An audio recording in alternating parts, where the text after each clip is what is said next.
Ready for another deep dive? This time, we're setting our sights on the moon. Going back to the future of space exploration. I like it. Exactly. We've got a stack of sources on Apollo, gotta love digging into that history. Classic.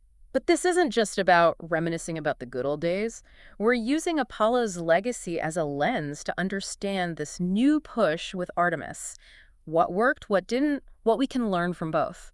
Interesting you say learn. One of the biggest questions out there is, did we even learn the right lessons from Apollo in the first place? And that is exactly where I want to start. I mean, when you think Apollo, you think massive scale, right? Cutting edge tech, pushing the limits. Right, pushing the limits. But what made Apollo a success?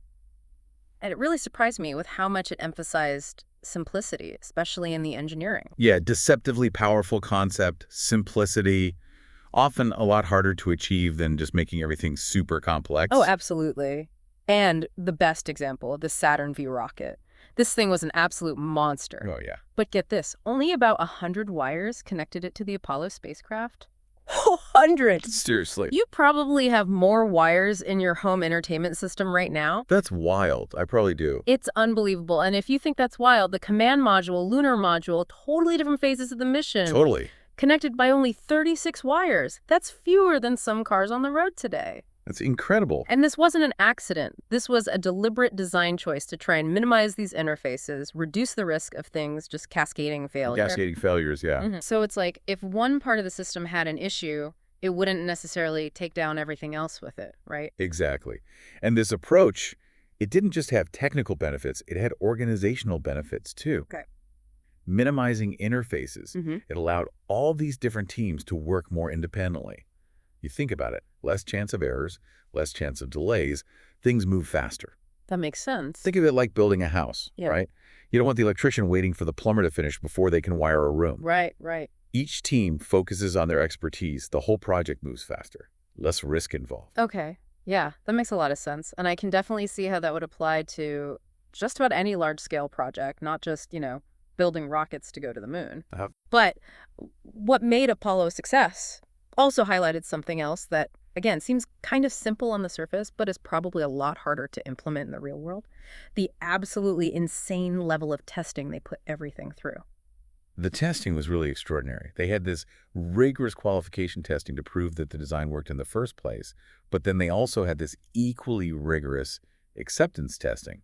And that was to make sure that each individual component that was actually going to be on the spacecraft was up to snuff. So we're talking full-scale land impact tests, dropping a mock-up command module from a height to simulate a parachute failure. Thousands of hours in thermal vacuum chambers. Oh. Testing these components to the extreme temperatures they were going to experience in space. They even vibrated the spacecraft with the force of a jumbo jet taking off. Oh, wow. So what was the thinking behind all of that? Just to make sure it could survive a rough ride into space, or was there something more to it? It was about more than just survival. So they weren't just trying to recreate the conditions of spaceflight. They were trying to push these components to the absolute limit, shake out any hidden flaws that might be in the manufacturing process. And this environmental acceptance testing, that was actually something that was revamped after the Apollo 1 fire. Oh, right. And it actually uncovered a surprising number of design problems that had actually slipped through that initial qualification testing. See, that's fascinating to me. So even Apollo, which is held up as this icon of engineering achievement, even they had their share of, bumps in the road. Oh, yeah. No program is ever perfect, but the key takeaway here is that they identified and fixed these issues on the ground. And by doing that, they dramatically increased the chances of success when it actually came time to fly. And we're back. All right, so far we've talked about how Apollo kind of had this two-pronged approach, right? Simple, robust design, but then test, like crazy. Right. Gotta make sure it works. But as anyone who's ever tackled a big project knows, even the best laid plans Rarely survive contact with reality. Exactly. And spaceflight is about as real as it gets. For sure. The book Action on Mission Evaluation and Flight Anomalies, it gets into some of these hair-raising moments when things went sideways during Apollo. Yeah, the moments that really highlight the human element of space exploration, Totally. And the one that really stuck with me was the launch of Apollo 12. Seconds after liftoff, bam, hit by lightning. No way. Twice, right? Not once, twice. Oh, man. And you know what's crazy? Initially, the flight controllers, they thought that the lightning strike had just knocked out their telemetry because the exhaust plume was interfering with the signal. Oh, They're looking man. at like a blank screen. But meanwhile, up in the spacecraft, the crew is dealing with some serious stuff. Those lightning strikes, they knocked out the fuel cells that provided power to the spacecraft. Oh, no, so they lost power. Yeah, they lost their primary source of power, and on top of that, they lost their inertial platform. Which is essentially their compass in space. Right, yeah, like how do you even talk about a worst-case scenario when it happens right as they're launching into orbit? It's unbelievable. Unbelievable. It's amazing they didn't just hit the panic button. That's where all that training and preparation comes in. That flight control team at Mission Control, they stayed calm. They diagnosed the problem, and what's incredible is within minutes, they had a solution. Really? They were ready. Okay, so they got lucky under pressure, or... Yeah. Not luck. Preparation. Remember those mission techniques we were talking about earlier? Right. Apollo, they had this meticulously documented set of procedures and decision trees for just about every imaginable scenario. They didn't just train for what they knew, they trained for what they didn't know. Wow. So it was about knowing those systems so well that they could kind of anticipate what might go wrong and already have a plan ready to go, even with limited information. Precisely. And that brings us to, I think, a big question looming over this whole deep dive. How does Artemis, this big push to go back to the moon, how does that measure up to Apollo's legacy? Are we taking those same hard-won lessons to heart? Well, our next source, We're Not Going, definitely injects a little bit of cold water on that idea. This book argues that, yeah, we achieved something incredible with Apollo, but maybe for the wrong reasons. Okay. The Cold War, right. This idea that it was more about competition with the Soviets than it was about, a pure pursuit of scientific exploration and discovery. It's a fascinating and, kind of uncomfortable question, right? Yeah. Does the motivation behind an achievement in some ways diminish its significance? Right. Like, we did this impossible thing, but what if it was for, kind of the wrong reasons? But even if the political context has changed, the technical challenges of getting to the moon, those haven't changed, right? Well, not necessarily. We're not going... Takes aim at some of the fundamental technologies that are being used for Artemis. Remember how we were talking about Apollo and how they relied on those simple hypergolic fuels? Right. The ones that ignite on contact. Hard to forget that. Yeah. Well, Artemis is going in a very different direction with the Space Launch System rocket. They're using cryogenic fuels, liquid hydrogen, liquid oxygen, Okay. kind of like the space shuttle. But those are less reliable. That's not that they're inherently unreliable, but they do introduce a whole new level of complexity. These cryogenic fuels, they have to be kept at these incredibly low temperatures. Right. They're stored under very high pressure. They require these powerful turbo pumps to get them into the engines. Oh, wow. So each of those systems, a potential point of failure. Right. Okay. I see where this is going. More complexity, more things that can go wrong. Exactly. And it gets even more complicated because in order to fuel up the Starship lunar lander, they're planning on refueling it in orbit. Refueling in orbit. Is that even possible? It's ambitious, for sure. The plan is to launch multiple Starship tankers, each carrying fuel for the lunar lander. But here's the thing. Just to get those tankers into orbit takes a massive amount of fuel. Oh, wow. So they're not going to have much to spare for the actual transfer. So hold on. So they're basically launching these, mostly empty fuel tanks. Essentially. And that's not even factoring in the fuel that's inevitably going to boil off into space during the transfer. Right. It's this incredibly delicate, complex ballet that has some experts wondering if it's even feasible on the scale that Artemis requires. So it sounds like with Apollo, you had this focus on a simplicity, on proven technologies.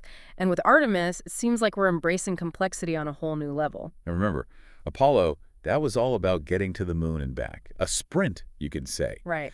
Artemis is aiming for something way more ambitious. They want to establish this permanent presence on the moon. Right. A marathon, not a sprint. Exactly. And as We're Not Going points out, that's going to require, well, exponentially more complex systems, more infrastructure, more resources. So the question becomes, are we pushing the boundaries of innovation, or are we setting ourselves up for, a much bigger fall than we ever faced during Apollo? That's the debate that's raging on right now. And it's a conversation worth having.